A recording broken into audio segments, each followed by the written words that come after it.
Hello and welcome to Star USA Training. Today is Tuesday, September 19, and we'll be talking about Buy American, Buy America, and the Trade Agreements Act. We're recording this webinar. The slides and the recording and any other materials will be made available after the broadcast. If you're watching this on YouTube, the link to those materials is below in the description. All participants are muted.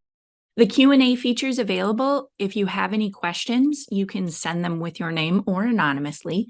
I'll answer throughout if they fit and take more at the end. There will be some polls throughout the webinar, and I hope you'll participate. It's a great way to join in some group exercises and test yourself. They're anonymous, so if you answer wrong, no one will know. There is one NCBFAA credit available for continuing education credits for CES and CCS participants. The code will be provided at the end of the webinar and in the email we send out with the recording. Star USA is a consulting, advice, training, and services firm in the field of international trade and compliance. We're based out of Northeast Ohio, have been for more than 25 years, and we provide an array of services to importers, exporters, brokers, carriers, and forwarders of many different sizes and skill levels. We specialize in taking problems and forming a plan of action that can move your business forward.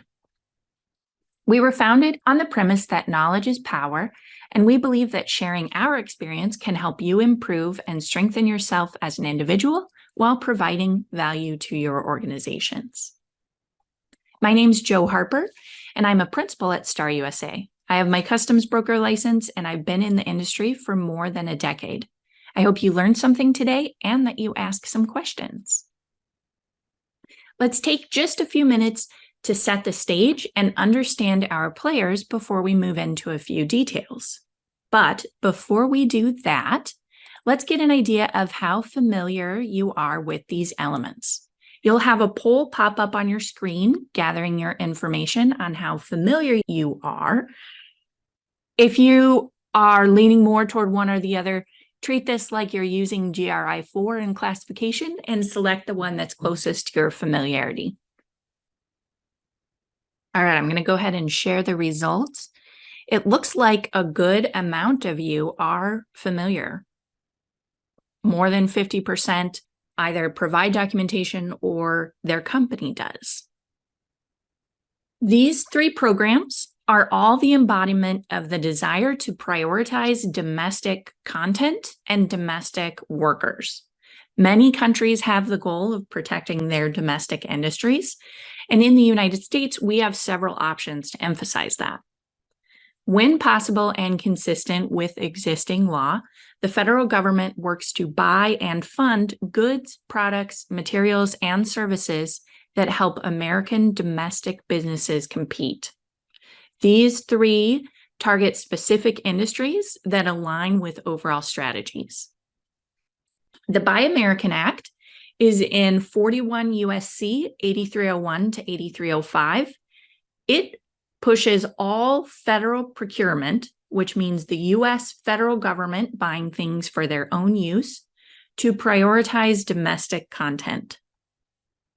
Buy America is for projects that use federal funding, even if the U.S. government is not buying it for its own use.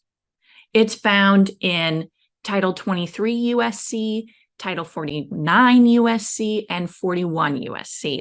It's a lot of different places.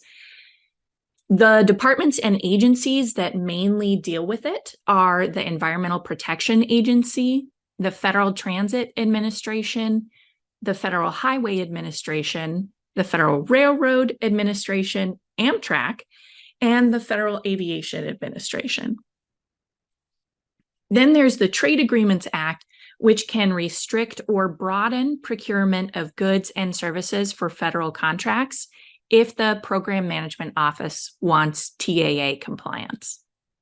Buy American covers what the government buys for its own use. It was established in 1933 under Hoover, so it's been around for a little while, and it is mainly, again, in 41 USC. It is also outlined in the federal acquisition regulations, which if you do anything that is complying with Buy American, I recommend reading through those. They're not too dense. They're pretty helpful. It has a micro purchase amount, and the test that tells you whether items qualify or not applies for purchases that are over the micro purchase threshold. That micro purchase threshold makes sense when you look at it from a federal government. I personally do not, for my household, count $10,000 as a micro purchase level, but the federal government does. The micro purchase threshold can be raised during an emergency like a disaster response so that the government can make purchases over a certain amount. The federal acquisition regulations test for end products that are not wholly iron, steel, or the two combined must be manufactured in the United States, and more than 60% cost of components must be mined, manufactured, or produced in the US. So if you're the federal government and you are purchasing something and it is not iron or steel, then it must be made in the US, and more than 60% of its materials have to be mined, manufactured, or produced in the US. And that's 60% by value, not 60% by weight or number or any other element. There's a fallback threshold that's available in circumstances where there are no domestic products that meet the requirement. The fallback threshold is 55% value, and that's available through the end of calendar year 2029. If you are providing materials that are iron or steel, they must be made in the United States from melt all the way through to coatings, and 95% of the component value must be United States origin. There are waivers for the government to obtain if there are situations where they're unable to obtain the domestic content items, even at the 55% threshold. So that's a non-availability waiver. There's also waivers for unreasonable cost, public interest, commercial information technology, and commercial off-the-shelf or COTS products. There are also some blanket waivers where the government knows that an industry is not fully up to speed yet. They give that information out ahead of time. There are also specific waivers that can be applied for if the blanket waiver doesn't cover your item and you cannot find it. Buy American Act does have price preference for domestic products. And that is a situation where when the government agency is evaluating bids and offers, the domestic content items can be reviewed as if they cost less than they actually do. Department of Defense gives a 50% price preference, and civilian agencies give a 30% preference to small businesses and 20% to other. That's Buy American. Then we have Buy America, which is under different laws. Some of those laws are the Infrastructure Investment and Jobs Act, or the Build America, Buy America Act, which you might see abbreviated as BABA or BABAA, and the FAST Act. Buy America laws started in 1982 with the Surface Transportation Act. Buy America covers federally funded infrastructure projects, meaning what can you purchase with government money. As of the IIJA and BABA, those infrastructure projects include roads, highways and bridges, public transportation, dams, ports, harbors, and other maritime facilities, intercity passenger and freight railroads, freight and intermodal facilities, airports, drinking and wastewater systems, electrical transmission facilities and systems, utilities, broadband infrastructure, buildings, and real property. And when they're talking about infrastructure projects, they mean those of all the categories I just mentioned being constructed, altered, maintained, or repaired. So if the federal government gives funds for any of those projects, they're going to have Buy America requirements around it. The EPA and Department of Transportation had Buy America requirements before the Build America, Buy America Act was passed in 2021. Those need to be followed. Thresholds for funds from the Federal Transit Authority, the Highway, the FAA, and EPA are different than the base levels under Build America, Buy America, and they have to be followed. The Federal Transit Authority has rolling stock, and it's in 49 CFR. It has different rules depending on the value of the item and the specific governing regulation. Build America also has minimal use amount of $2,500 or less than 0.1% of the contract, whichever is greater, for foreign source materials. That's a little bit like de minimis in a free trade agreement that you might run across. The Office of Management and Budget, or OMB, defines component to mean an article, material, or supply, whether it's manufactured or unmanufactured, incorporated directly into a manufactured product or an iron and steel product. Buy America laws don't apply to tools, equipment, and supplies like scaffolding that's brought in and removed before the completion of the project. They also don't apply to furnishings like chairs, computers, and the like that are not an integral part of a structure or permanently fixed to the project. The content tests under Buy America, you'll see multiple times all manufacturing in the United States. What that means is that every single bit of manufacturing is done in the US. For iron or steel, that's everything from the melt to the final coatings and all the steps in between. For construction materials, this means all of the manufacturing of the final product and all of its components.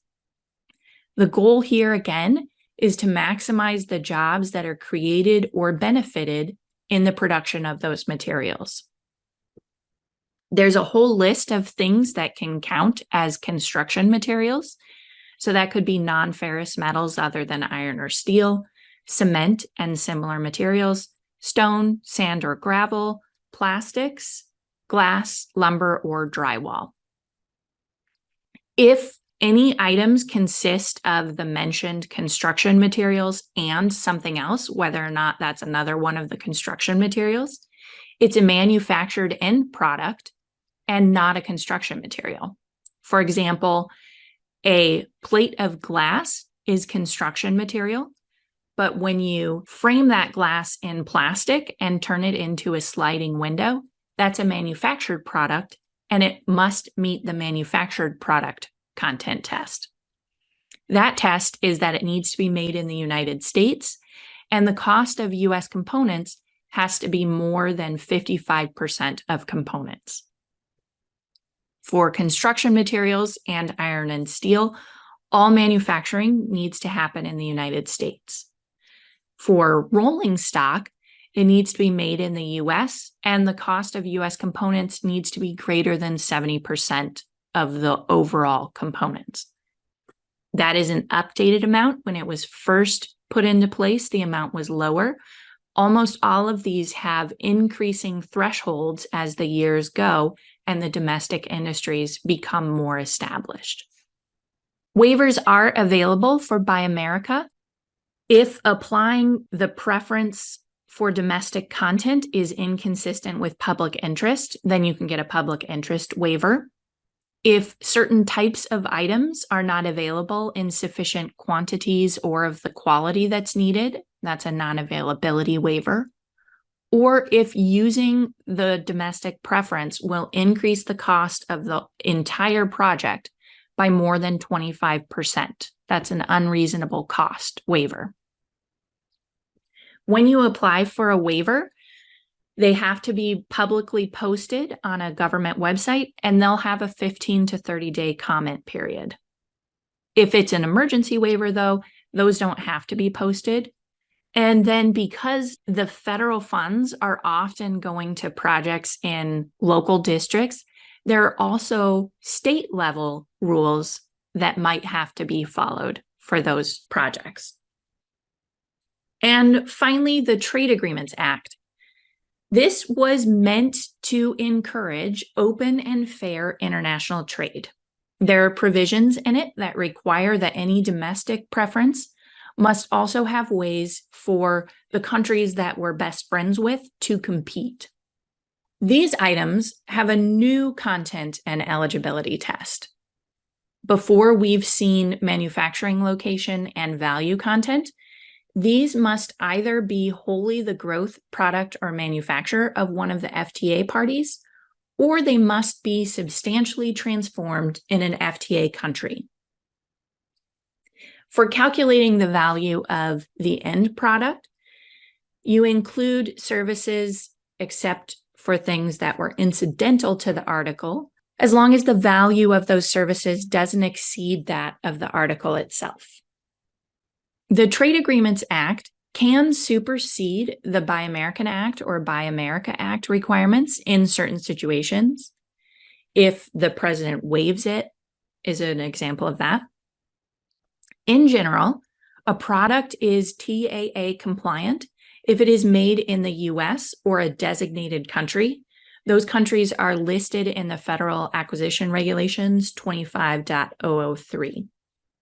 This means these specific thresholds that are listed mean that once a project gets to a certain point, either a supply or service contract at the listed amounts or a construction contract equal to or exceeding a little over 12 million or a little over 7 million, certain countries we have trade agreements with can be considered in addition to domestic products. Not listed, but also included are least developed countries and the Caribbean Basin trade countries. In general, if a supply or service contract is valued at over $183,000, other WTO countries can be considered. Israel has a lower amount at $50,000, and Australia, the DR-CAFTA countries, Chile, Colombia, Mexico, and Singapore all have $92,319 as their threshold.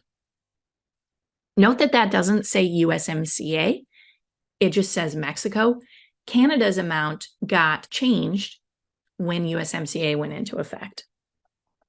Now, there are services from certain countries, even these countries on this list, that are excluded from being allowed. So read the Foreign Acquisition Regulations 25.401 carefully.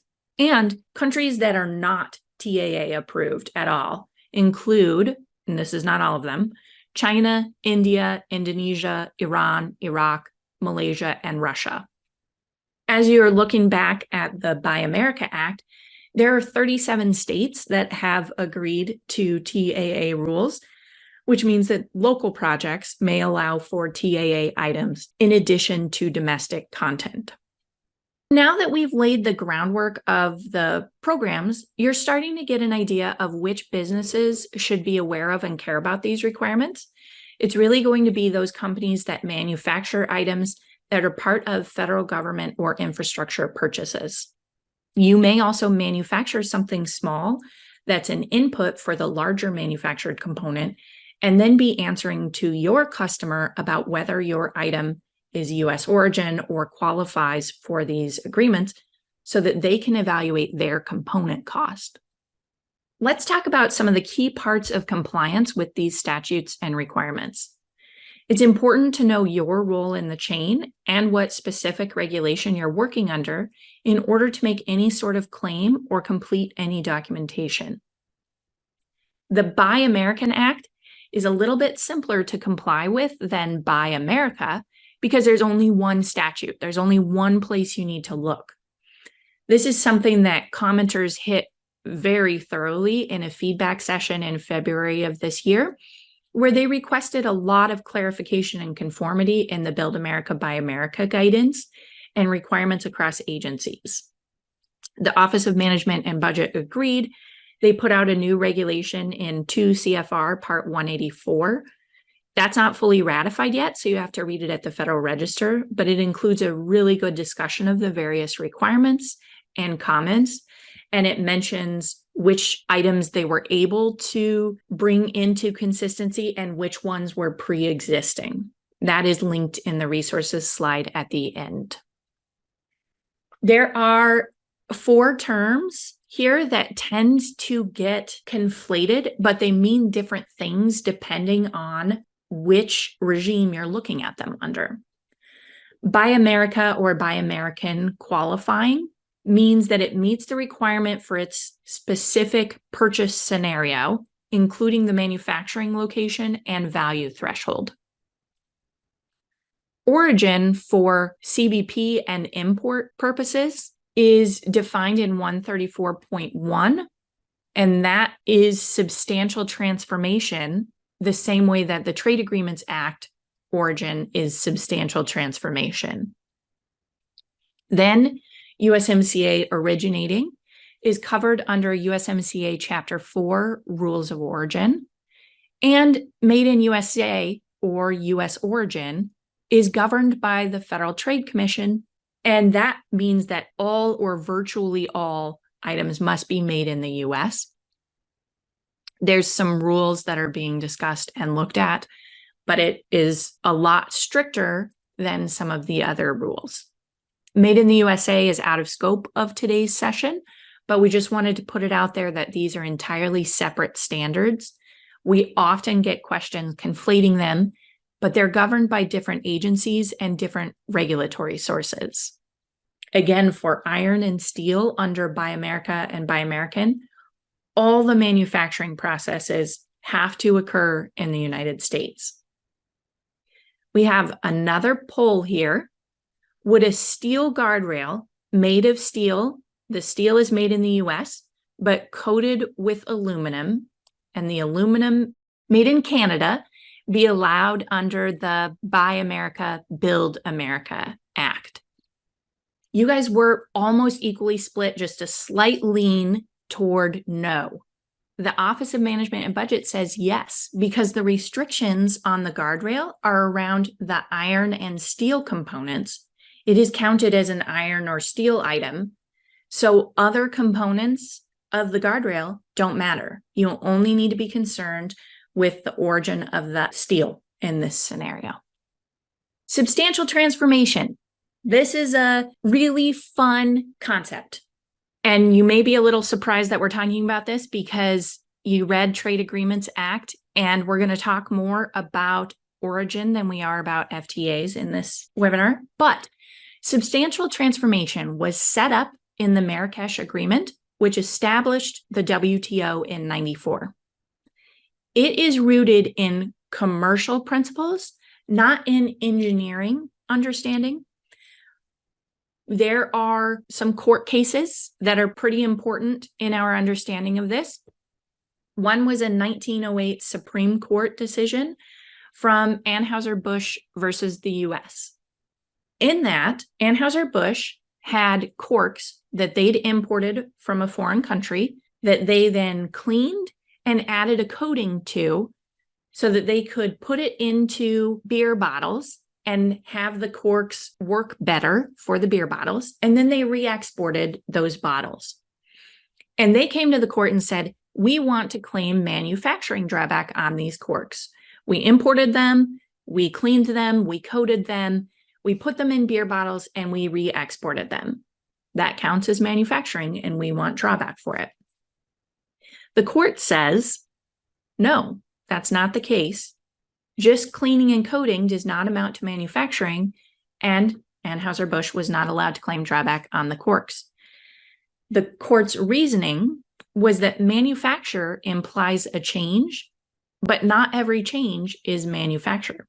There has to be transformation. A new and different article of commerce must emerge, having a distinctive name, character, or use. In this case, the cork was still a cork. It had not changed either its name or its use, and it had not changed at a molecular level. Its character was still the same. Then Gibson-Thompson is a court case from customs and patent appeals in the 1940s. Now, if you think about what was happening, this is World War II. And the situation was that Gibson Thompson was importing wood blocks from Japan, who we were fighting against in World War II. And at import, those blocks were correctly marked as origin Japan. And then when they were brought into the country, they were then carved, drilled, and had bristles attached, and they were turned into a hairbrush that did not show any of the markings of origin Japan. Gibson Thompson argued that's because these hairbrushes are US origin, and the United States was saying, hey, our consumers want to know that it contains a wooden block from Japan so that they can maybe not purchase it. The court said, no, it underwent a substantial transformation. As a result of manufacturing and processing, the wood block product completely lost its identity, and it was transformed into that new product with a new name, character, and use. It was the country where it was last substantially transformed. In Japan, the tree was cut down and it was processed into a wooden block, but in the United States, it was transformed into a hairbrush, so its origin was US. You can kind of tell from this that these are on a case-by-case basis. I'm going to let you try out your own case-by-case basis, and you get to check your screen for another poll. Which products have been substantially transformed? We have wire rod that's been drawn into wire, iron wire that has been galvanized, rod that's turned into a chain link fence. That fence is drawn and then twisted and woven. Cold rolled steel that is annealed and then hot dip galvanized. And finally, steel sheets that are imported, and then after import, they're polished in another country to a mirror finish. You can select whichever one of those, or however many of those, you believe have been substantially transformed. The first item in the question is the input, and then there's the processes that are done in a country. It looks like your top items that have been substantially transformed are the wire rod turned into a chain link fence, followed by the cold rolled steel that's annealed and hot dip galvanized, and the wire rod drawn into wire. Court cases and customs say that the wire rod turned into chain link fence, yes, 100% substantially transformed. And the cold rolled steel that is annealed and then hot dip galvanized, that has also been substantially transformed. The reason being, when you cold roll steel, it does one thing to its chemical makeup, and then when you anneal and galvanize it, it does another. It makes it fit for different uses. Interestingly, to me, wire rod that has been drawn into wire is not a substantial transformation. That's from a Court of International Trade case, Superior Wire versus United States. And just galvanizing wire does not substantially transform it, and neither does polishing, even to an extreme extent, steel sheets. You guys had the right idea of it. Way to go. Then under Buy American and Buy America, we have value calculation example. Only the Trade Agreements Act uses substantial transformation. The other two that we're talking about today use a mix of manufacturing location and value of components. Note that we highlighted the item must be manufactured in the United States. This is a bill of materials on an end product or a manufactured product. The different Build America, Build American refer to them differently, so that's why both terms are there. For this example, we have the first component from Switzerland at $8, second component from the United States at $15, the third component from Mexico at $200, and the fourth component from the United States at $275. And for the purposes of this, we're just saying domestic or foreign or non-domestic. The total cost is $498. Domestic components, the $15 and the $275, add up to $290. You divide the domestic components by the total component cost, and you get 58%.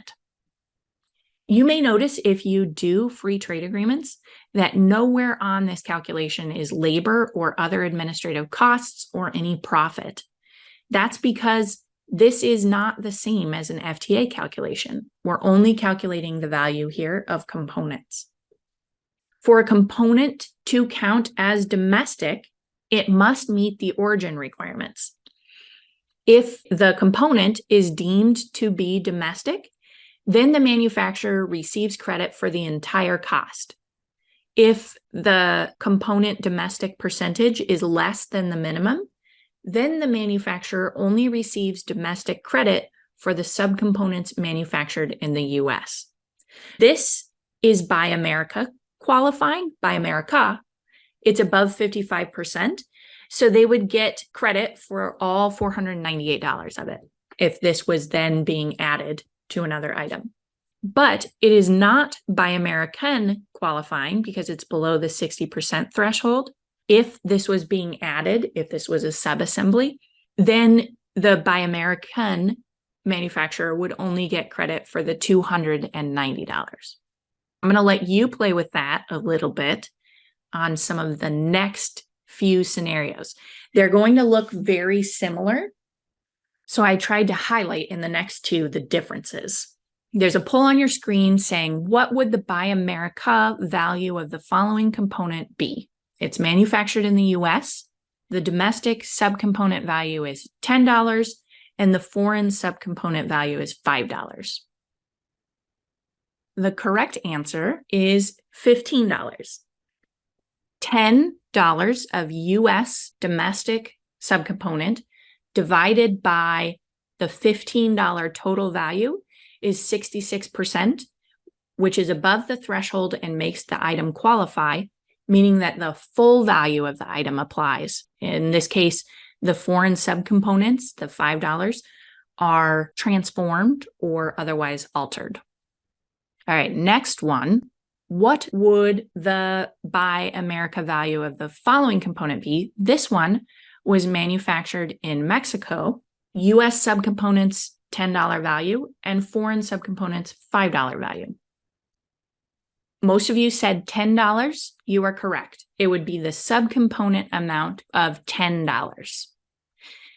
In some of the agreements and acts, the item needs to be eligible for preferential tariff treatment going into the other country, which is why I made it Mexico instead of a country that we don't have an agreement with. All right, and finally, what would the value be of this component? It's manufactured in the US.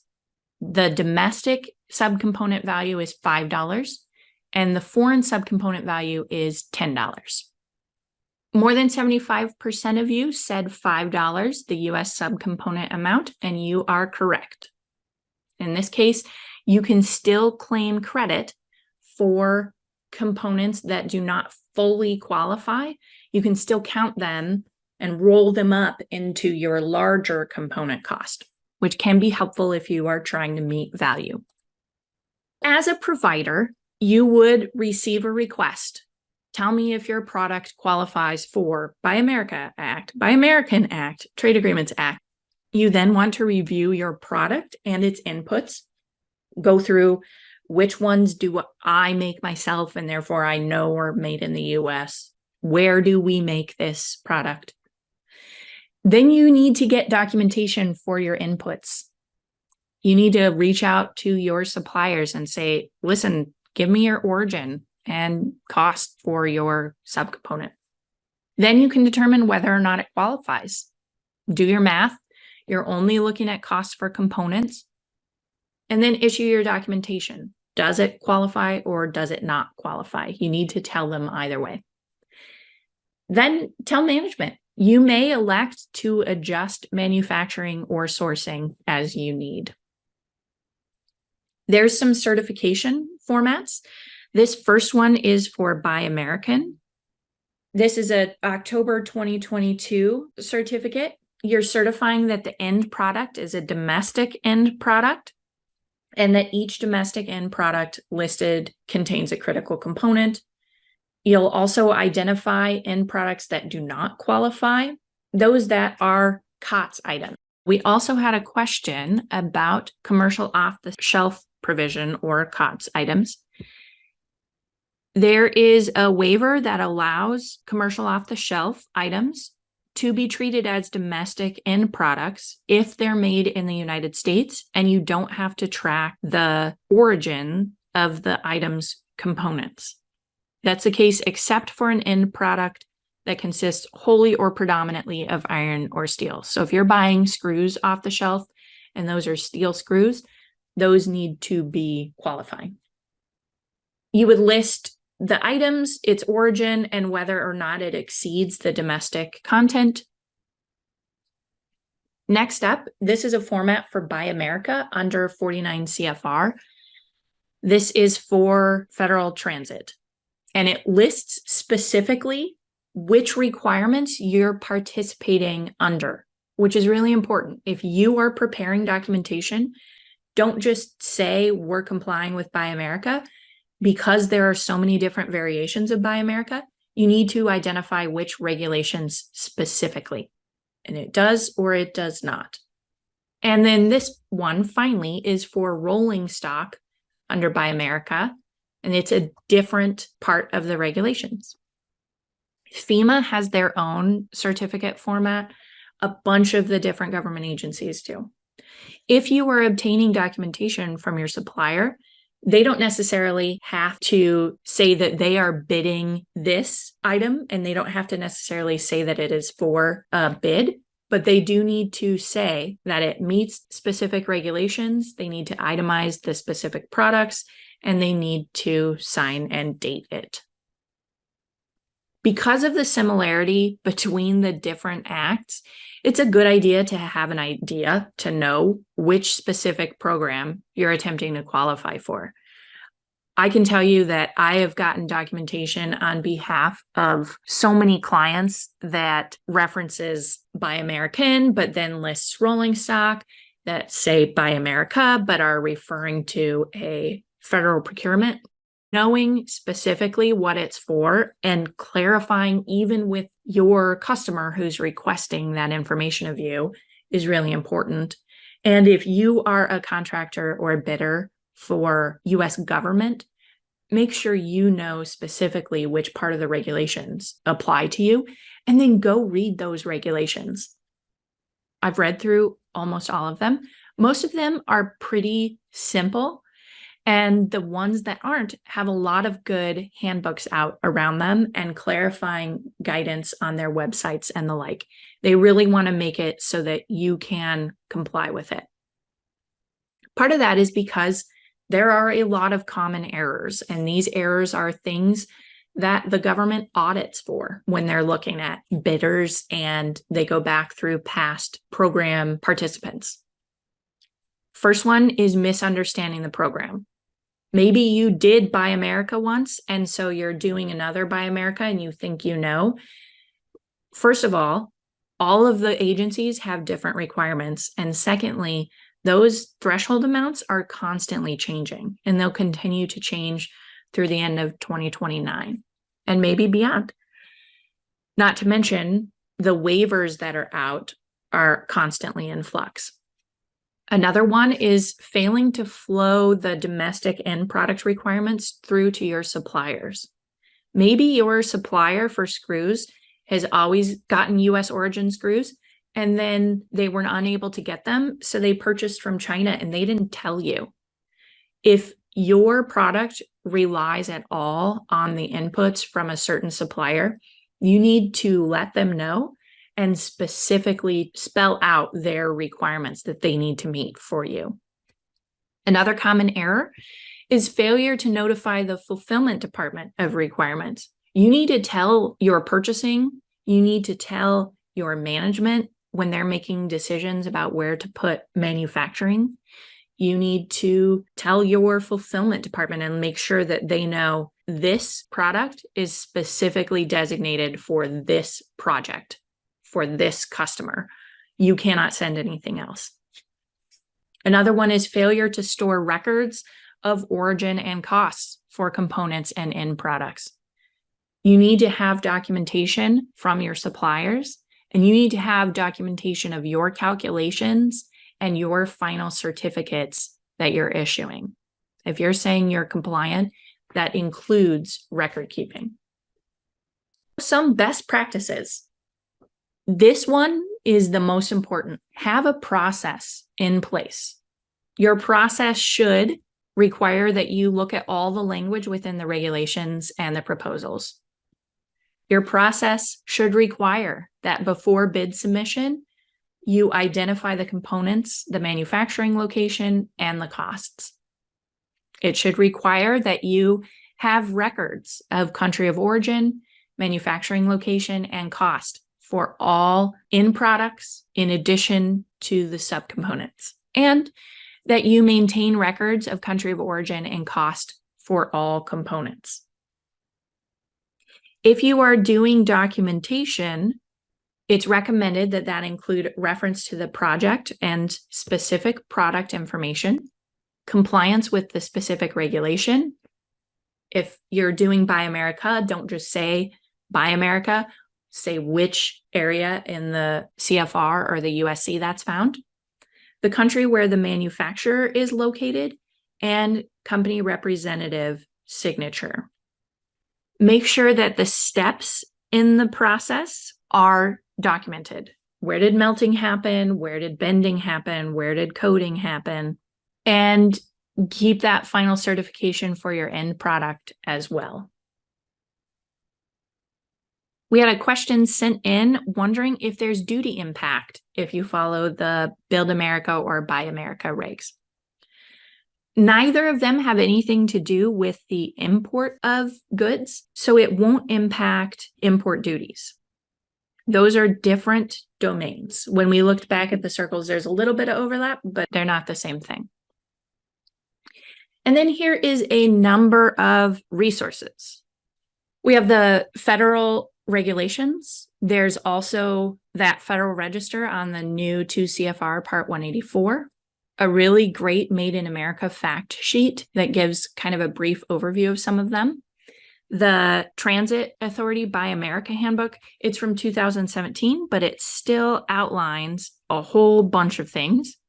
Federal Transit Administration has a website, their own fact sheet, a webinar, and the slides.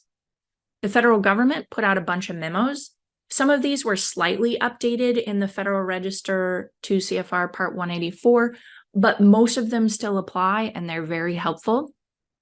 And then the EPA has a site and a bunch of webinars and short videos on how to comply if you are bidding any EPA projects and your items qualify.